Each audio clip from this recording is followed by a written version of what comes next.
Тэр утгаараа бол өөрөө төсвийн орлого тасрах юм эрсдэл бол үүссэн. Энэ олон улсын эдийн засгийн нөхцөл байдлаас шалтгаалаад. Тийм ч учраас өнөөдөр бол сангийн сайдын зүгээс 5 дугаар сарын 31-ээр тендерын зарлагдаагүй эхлээгүй байсан бараг 500 гаруй бах одоо төсөл хөтөлбөрүүдийг зогсоож байна гэсэн үг. Тэгээ үүнээс тодорхой хэмнэлт бий болно. За мөн сул оронтоонуудыг цомгдох ажлуудыг хийж байна.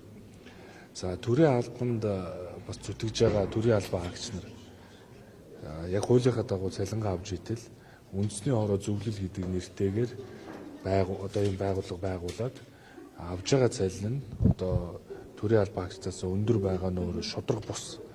Тийм учраас энэ 59 хороо үндэсний зөвлөлүүдээс 28 байнуудаа цалин өсөлт ажлын албатай байсан. Бусд нь бол зарим нь одоо урсгал зардлаар ажил гүйцэтгэх гэрээ ч юм уу хийгээ явдаг. Тэгэхээр бол одоо бол би засгийн газрын төвшөнд энийг цалин хөлс аваад ажиллаж байгаа 28 хороо бол татан буулгахыг төсвийн тогтолцоор оруулж байна. Үүний эхлэл болгоод засгийн газрын бүтцүүлэлтгүүний хуулийн дээр яамгүй үндэсний хороотой 3 саядыг одоо ажлын албыг нь бүрэн татан буулгаад зардлыг нь танаад чиг үүргээр нь холбогдох сайд нарт нь шилжүүлж гин гэсэн үг. Тэгэхээр холбогдох бусад сайд нар одоо чинь 20 минутын хот ихэд барилгын сайд өөрөө хариуцаа явна л гэсэн үг. Бомтын одоо зэрэгэлтийн үндэсний хороог нь сангийн сайд хариуцаал явна л гэсэн үг. Тэгэхээр ийм байдлаар төсвийн хэмнэлтүүдийг хийхийг бүтцүүлэлтгүүний хуулиар дагуулад шийдвэрлэж байна гэж та бүхэн ойлгож болно. Дээрэс нь өнөөдөр ерөнхий сайдын зүгээс за ер нь бол одоо газар хэлтсүүдийн орон тоог 7-оос илүү байхгүй. Одоо газрыг анхаарах. За дээрэс нь одоо яамны бүтэц орондоо бол жишээ 100-аас илүү одоо төрийн албан хаагч нар ажиллаж байгаа яам бол 7 газарт 100-аас бага байвал 5 газартаа ч гэдэм үү ийм одоо засгийн газар дээр ерөнхий сайдын зүгээс одоо чиглэлүүдийг өгсөнтэй холбогдуулаад засгийн газар бол бүтэцсээ өөрчлөгч гэсэн үг яамдууд. Жишээ нь миний хувьд бол би одоо эдийн засаг хөгжлийн сайдаар томилогдоод бас энэ ажлыг манлайлж эхлүүлэх ёстой. Энэ утгаараа намайг бол анх очиход 28 дарга байсан манай яамд. Тэгэхээр би бол одоо бүтцийн шинжилгээ хийж байна. Тэгээ 28-ыг бол 18 болгож бууруулна. 10 даргаар цуйлна. За дэрэгдээ бол хуультай үндэсний хөгжлийн хүрээлэн, төр хувьслийн түншлэлийн төв бүгдэнд нь 9% хяналтуудыг хийн. Дээрэс нь одоо 5 газартаа байсныг нь бүх юм байгууллагуудыг 3 газартаа болгоод даргын тоог нь бууруулж байна. Тэгээ энэ бол бас манлайллууд. Дээрээс нь судалгааны алба энтергээд одоо хувийн хвшлийг болцоотой газрууд ажлууд байна шүү дээ. Энийг бол шууд мэрэгжлийн холбоо хувийн хвшлүү шилжүүлээд газрыг нь буулгах чинь гэсэн үг. 2.3 их 80 төгрөгийн хэмнэлтийн төсвийг одоо өргөн барьнаг эхний байдлаар сангийн сайд бол танилцууллаа. 28 хороодыг татан болгочаар жишээлбэл хичнээн төгрөг хэмнэгдэх боломж байгаа. Одоо яг тэр наривчсан задаргааг бол сангийн сайд илүү мэдээлэх ёстой баг. Зүгээр юу гэж үзэж байна гэхээр 2.3 их 80 бол нүүрсний үнийг өөдрөгөөр төсөлсөн үн шүү. Нүүрсний үн бол дэлхийн зах зээл дээр хэлбэлцэлтэй байна. Одоо гайлаас авж байгаа сүүлийн статистикийн мэдээлэлээр бол өнөөдөр $71, 70 орчим доллар байна штэ. Яг дундаж нь. Бид бол нүүрсний бие тоон хэмжээг бол жилд 85 сая тонн байна гэж зорж байна. Тоон хэмжээгээ нэмэгдүүлэхэд мэдээж одоо бомтуудаа одоо дэмжих, тэгээ гарцуудаа сайжруулах, одоо энэ гашуун сухад гацмуудын хил холбоотын төмөр зам бүтээн байгуулалтыг эрчимжүүлэх ажлуудыг хийж тэр 85 сая тонны бие тоон хэмжээг нэмэгдүүлнэ. Нүүрсний үн бол маш их хэлбэлцэлтэй байна. Тэгэхээр далаар удахад бол бид нар бараг 3.3 их 80-ыг хэмнэх шаардлага бол үүсэж байна гэсэн үг шүү дээ.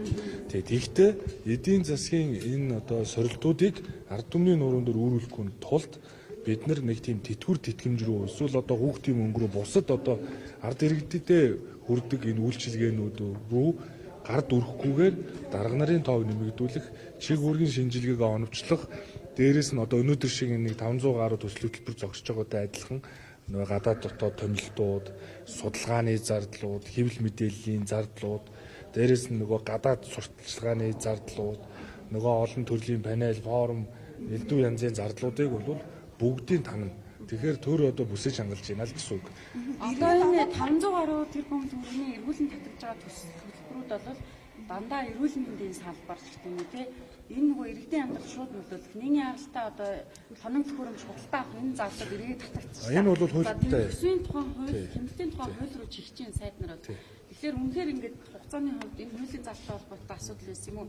Эсвэл энэ сайдрын хариуцлагын асуудал уу? 5 сарын 31-ээс өмнө энэ чинь тендерээр зарлаад гэрээ хийх ёстой шүү дээ хуультай. 31 болвол автоматар шууд хууль хэрэгжээд тэр төслөө зогсдог. Одоо зарлагдаагүй тендер зарлагдаад ажил гүйцэтгэх гэрээ байгуулад энэ он дуусч эхэлнэ гэж байхгүй. Энэ тэгээ хариуцлагын хариуцлага. Энэ одоо сайд нарын хариуцлагын асуудал шүү дээ. Тухайн сайд нар яагаад төсөвт нь мөнгө тавигдчихад байхад яагаад он гараад тендерээр зарлаад ажил гүйцэтгэх гэрээгээ байгуулад чиг үүргийг нь хариуцуулаад яваагүй. 5 сар 31 сайд нарт яаж хариуцлага тооцох вэ?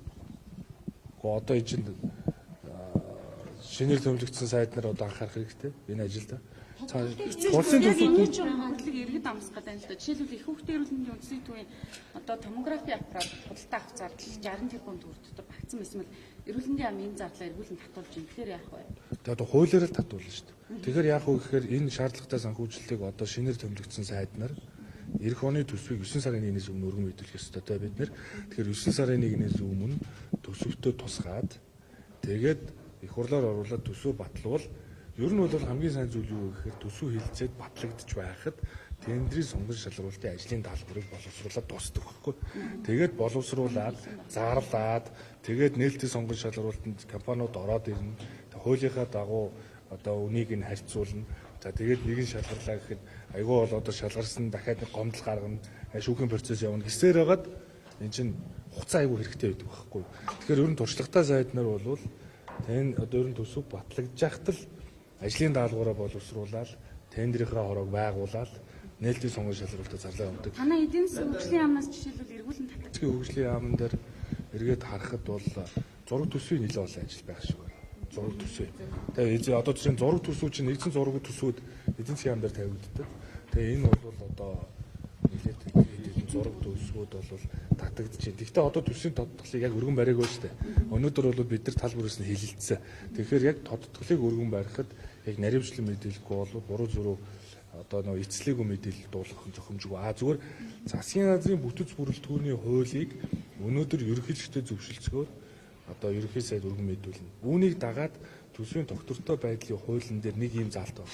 Юу вэ гэхээр төсвийн одоо хүрээний мэдээллийг баталснаас хойш 3 сарын дотор төсвийн тодтголыг өргөн мэдүүлэхийг хориглоно гэдэг заалт байгааз энэ өөрөө Монгол улсын ерөнхий сайдад олгосон нөгөө онцгой бүрийн эрх байна шүү дээ. Бүтэцүүлэлтийнхээ хуулийг ерөнхийдөө зөвшөө их хурлд өргөн мэдүүлэх гэхээр 3 хороогоо буулгаад төсвийн дотороо зохицуулт хийх гэхээр хуулинд нь төсвийн хүрээ мэдүүлсэн ш 3 сар гэхээр төсвийн хүрээ чинь 5 сарын 31-нд болов батлагдсан байгаад байдаг.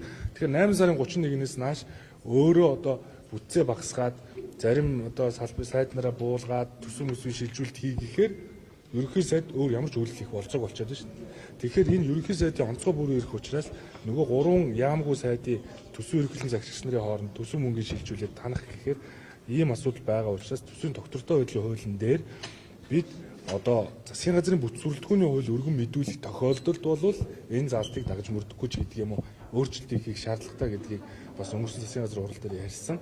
Өнөөдөр бол энэ бол өөрөө засгийн газрын хурлаар орохгүйгээр ерөнхий сайдын бүрийн эрх учраас бүтэцүүлэлтгүйнийхээ хуулийг төсвийн тогтвортой байдлын хуулийг тэр 3 сар гэсэн заалтад тодорхой өөрчлөлтийг барьж ийн гэж бодож. Яг тэр хэмнийг ихээр хэмнүүлэхгүй гэсэн үг шүү дээ. Заалт нь саад болоод тэгээ 8 сарын 31-ний бид хүлээнэ гэвэл бид хугацаа байхгүй. Тэгэхээр ийм нэг гарц байна. Үүний дараа бид нэр төсвийн тодтголыг их хурлд өргөн мэдүүлнэ. Тэгэхдээ төсвийн тодтгол санхүүжилт нэмэгдүүлэх тодтгол огт биш. Ерөөсөө хэмнэлт хийх тодтгол хасах гол нь хасахтаа одоо наад шаардлагагүй зардлууд тий таньжуулах, хэмнэжүүлэх бүх зардлуудыг танах. Нэг нь тэр улсын төв суудсан мөртлөө одоо хүртэл ажлын эхлэх зүйлийг одоо тавиад ч бид нар тийм хугацаа байхгүй. Яг л эх оны төсвч 9 сарын 1-ээс өмнө өргөн мэдүүлэх байхгүй. Тэр төр бүсээ чангалыг одоо чиг үүргийнхээ давхардлыг арилгахыг үндэсний хороо зөвлөлүүдийн ажлыг зүгээр хайчиж байгаа биш. Тэр ажлуудыг сайд нарт нөгчнө. Одоо жишээ нь юу гэдгийг хүний эрхийн асуудал гэхэд авилгатай тэмцэх үндэсний хороо гэж тэгэхэд тэр чинь хууль зүйн ямар гол очиж ирсэн. Хууль зүйн сайд энийгээ хийгээрээ. За одоо тэр гендерийн асуудлыг одоо ерөнхий сайд нь хийгээрээ хуваарлж байна. Төсвийг өргөн барьж авах үед анх бол төрийн албан агчны тоо 3500-аар нэмэгдүүлэх ийм төсөв орж ирээд ерөнхийлөгчийн хоригдоод тулаад 1200 одоо төрийн албан агчаар нэмэгдүүлэх ийм төсвийг бол суулгасан байт юм билээ. Одоо тэнгүүд дахиад 14400 төрийн албан агчийг одоо цамхлахно гэдэг ийм мэдээлэл явчаар эргээд энэ төрийн албан чинь ажилтнаа үрдэхийн тулд авилга өгөх гэдэг юм уу? Ийм асуудал гарах вэ? Нэг бол одоо төрийн албан агчдыг нэмэгдүүлнэ гэдэг, нэг бол одоо Яг би тэгэд томлогддог байсан. Улсын жилийн төлөвлөгөөг эдийн засгийн яам оруулж ирэхдээ эх жил 2026 онд төрийн албыг 9% хэмнэн тэгтээ чигүүргийн шинжилгээ хийгээд давхардлыг арилгасны үндсэн дээр гэж байгаа. А тэрнээс биш юу гэдгийг хавтгааруулаад бүх газар 9% гээл жишээ нь онцгой байдал тийм юм байхгүй шүү дээ. Тэгэхээр онцгой байдал гэдэг юм уу? Одоо энэ чинь нөгөө төрийн албаны хаагч нар зайлшгүй шаардлагатай орон тоо дутуу газрууд өндөө шүү дээ. Тэгэхээр энийг чигүүргийн шинжилгээ хийх хэрэгтэй. Энэ дэр юун дээр бухимдал үүсээд байна гэхээр төрд ингээд зүтгээд ажиллаж байгаа одоо багш эмчнэрд одоо дээрэс нь энэ нийгэмдээ үйлчилж байгаа цагдаа онцгой байдал одоо энэ албан хаагч нар чи ихтэйгүү цөөлөд байна шүү дээ. Одоо тэгтээ зарим төрийн тусгай албан хаагч нар дээр бол чиг үүргэн давхардаад байгаа тохиолдол байна гэд салбарын сайд болго өөрөө нөгөө чиг үүргийн шинжилгээг хийж бусад нь дандаа өөр байхгүй. Юун дээр бухимдал үүсгэхээр үндэсний хороо гэж нэг юм байгуулад тэрэн дээр нь төрд олон жил ажилласан төрийн албан хаагч нараасаа өндөр цалин аваад байхаар энэ шудраг бус юм байна. Тэгэхээр ер нь яам болго өөрөө чиг үүргийн шинжилгээгээ бүтцэн оруулж ирэхдээ салбар болго өөрийнхөө асуудал дээр кейс болгон дээр өөрөөр ярихгүй бол зүгээр ингээ бүгдийн 9% гээд ингээд сууна гэдэг бол энэ боломж. нөгөө талаа 28 Төрийн өмчийн компани бүтээмж засаглал хил тод байдлыг сайжруулах тухай хуулийг хил зэсгийг дэмжсэн тий. Одоо хэрэглэхийн сайд байхдаа би хил зэсгийг дэмжүүлсэн. Энэ хуулийг батлах ёстой. Энэ хууль батлагдсанаар хүссэн хүсээгүй энэ хэмнэгдэнэ. Энэ хуулийг батлагдахыг хүлээхгүйгээр төрийн өмчийн хоороо хуралдаад бүтцийн шинжилгээ хийх ёстой.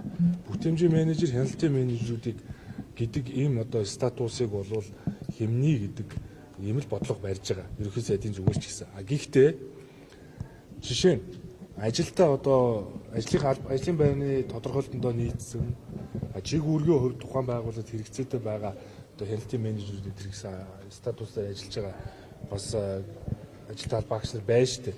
Үүнийг бүтцийн шинжилгээний хүрээнд одоо аль нэг газар хэлцээгээ дарга руу шилждэг юм уу?